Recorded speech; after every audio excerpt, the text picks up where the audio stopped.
ကိုကျင့်တရားဆိုတာလူတိုင်းတော့ကောင်းကြတာမဟုတ်ဘူးပေါ့ကိုကျင့်တရားကောင်းမှုဆိုတာအတော်ကြိုးစားရမှာဖြစ်ပါပုရုဇဉ်ရဲ့သဘာဝလျောက်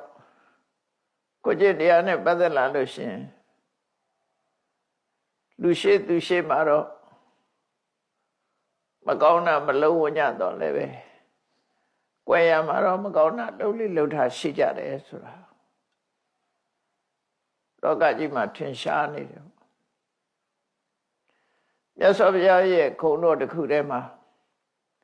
အရဟံဆိုတဲ့ခုံတော်ကဘယ်တော့မှထူးခြားတယ်လို့ပြောမှာလောကမှာလူကြီးလူကောင်းဆိုတဲ့ပုဂ္ဂိုလ်တွေတောင်စိတ်ကြွယ်ရရောက်လို့ရှိရင်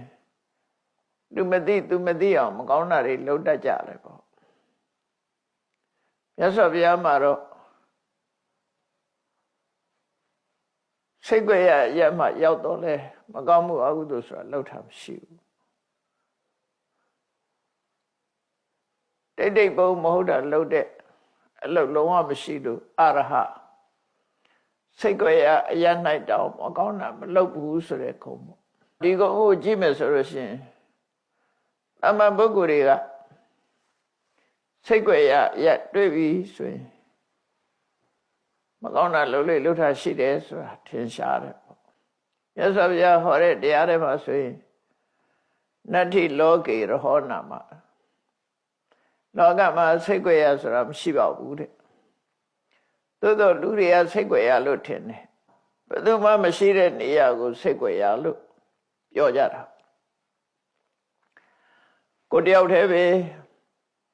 တခြားပုဂ္ဂိုလ်ဘယ်သူမှမရှိဘူးဘယ်သူမှမမြင်နိုင်ဘူးပတ်ဝန်းကျင်ကကိုယ်ကိုမမြင်နိုင်ဘူးဆိုတဲ့နေရာမျိုးစိတ်ကြွယ်ရလို့ယူဆကြတယ်အဲ့တော့မြတ်စွာဘုရားကတော့နတ္ထိလောကေရဟောနာမလောကမှာစိတ်ကြွယ်ရဆိုတာမရှိဘူးတဲ့ဘယ်သူအတွက်လဲဆိုရင်မကောင်းတဲ့အလုပ်လုပ်ချင်တဲ့ပုဂ္ဂိုလ်ဖို့စိတ်ကြွယ်ရဆိုတာမရှိဘူးရတော့အပြင်လူတွေဟာကောင်းတဲ့အကျင့်နေကြတော့လူရှိသူရှိမှပြသကြတာမဟုတ်တဲ့အလုပ်မကောင်းတဲ့အလုပ်ဆိုရင်တော့ကြွယ်ရမှာပုံရှုကြွယ်ရှုလုပ်လို့ရှိကြတာအဲ့ဒါကြောင့်မို့လို့မကောင်းမှုအကုသိုလ်လုပ်တာစိတ်ကြွယ်ရရှိတယ်လို့တမန်ပုဂ္ဂိုလ်တွေကထင်ပြီးမဲ့ပညာရှိသူတော်ကောင်းတွေကတော့မကောင်းတဲ့အလုပ်ကိုလုပ်ဖို့စိတ်ကြွယ်ရဆိုတာမရှိပါဘူးမကောင်းတဲ့အလုပ်ကိုလုပ်တဲ့ပုဂ္ဂိုလ်ဟာသူကသူစိတ်ကြွယ်ရလို့ထင်နေပေမဲ့လို့စိတ်ကြွယ်ရမဟုတ်ဘူးဆိုတာကိုပြတာပဲဖြစ်တယ်မကောင်းမှုအကုသိုလ်ကိုပြုလုပ်တဲ့ပုဂ္ဂိုလ်ဖို့လောကမှာစိတ်ကြွယ်ရဆိုတာမရှိဘူးတဲ့ဘာကြောင့်မရှိတာတော့ဆိုရင်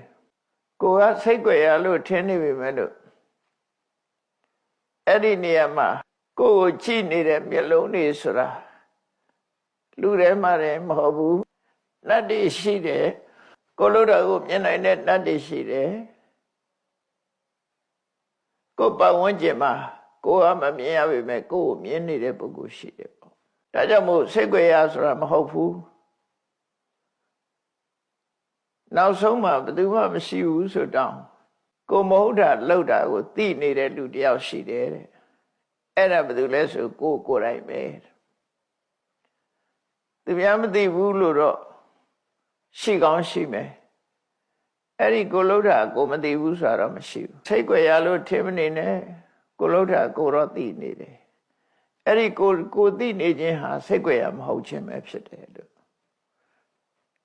ဒီလိုအတွေးခေါ်နဲ့လောကမှာစိတ်ကြွယ်ရမရှိလို့မကောင်းမှုအကုသိုလ်လုပ်တဲ့အခါမှာစိတ်ကြွယ်ရတောင်းမှမလုပ်အောင်ရှောင်ရှားနိုင်ဖို့အရေးကြီးတယ်လို့ဆိုလိုတဲ့အဓိပ္ပာယ်ပဲဖြစ်တယ်။မြတ်စွာဘုရားရဲ့အရဟံဆိုတဲ့ဂုဏ်တော်ဟာလောကလူသားတွေကစိတ်ကြွယ်ရတွေ့လို့ရှိရင်မကောင်းတာလုပ်တတ်ကြတော့လေ။မြတ်စွာဘုရားကမြတ်စွာဘုရားဖို့မကောင်းမှုဆိုတာလုံးဝမပြုလို့စိတ်ကြွယ်ရမှတောင်မကောင်းမှုပြုတယ်ဆိုတာမရှိလို့ထီကုံတော်ကြီးကိုရရှိထားတာထ ဒီအရည်ချင်းတစ်ခုကိုရရှိထားတာဖြစ်အဲ့တော့စိတ်ကိုရာရကိုမကောင်းမှုမလုပ်ဘူးဆိုတဲ့ပုဂ္ဂိုလ်မှတကယ်ကိုကျင့်တရားပြည့်ဝတဲ့ပုဂ္ဂိုလ်လို့ဆိုရမှာဖြစ်တယ်လုံးဝဖြူစင်တဲ့ပုဂ္ဂိုလ်လို့ပြောရမှာဖြစ်တယ်အဲ့တော့လောကလူသားတွေကလုံးဝဖြူစင်တဲ့ပုဂ္ဂိုလ်ဆိုတာအမှန်တမ်းရှားဖရာယဟန္တာမသာလင်စိတ်ကိုရရောက်တဲ့အခါမကောင်းမှုအကုသိုလ်မလုပ်တာရှိနိုင်တယ်ကြံတဲ့ပုထုဇဉ်တွေကတော့လွတ်ကင်းမှုဆိုတာအမှန်တမ်းရှားတယ်ပေါ့မရှိဘူးတော့မဟုတ်ပုထုဇဉ်တွေကလည်းပဲအတွေ့အခေါ်အမျှော်မြင်ရှိတဲ့ပုဂ္ဂိုလ်တွေအသိဉာဏ်ရှိတဲ့ပုဂ္ဂိုလ်တွေဟာစိတ်ကိုရမှမကောင်းမှုမလုပ်ကြဘူးစင်ကြယ်အောင်နေတယ်လူရှိမှမကောင်းတာမလုပ်သလိုစိတ်ကိုရမှလည်းပဲမကောင်းတာမလုပ်ကြဘူးဆိုတဲ့ပုဂ္ဂိုလ်တွေဟာပုထုဇဉ်ရဲ့တိုင်ဝိုင်းထဲမှာလည်းရှိတယ်အရိယာဖြစ်သွားရင်တော့လုံးဝဒါကင်းရှင်းသွားတယ်လို့ပြောမှာဖြစ်တယ်အဲ့တော့ကိုယ့်ကိုဘလောက်ထိအောင်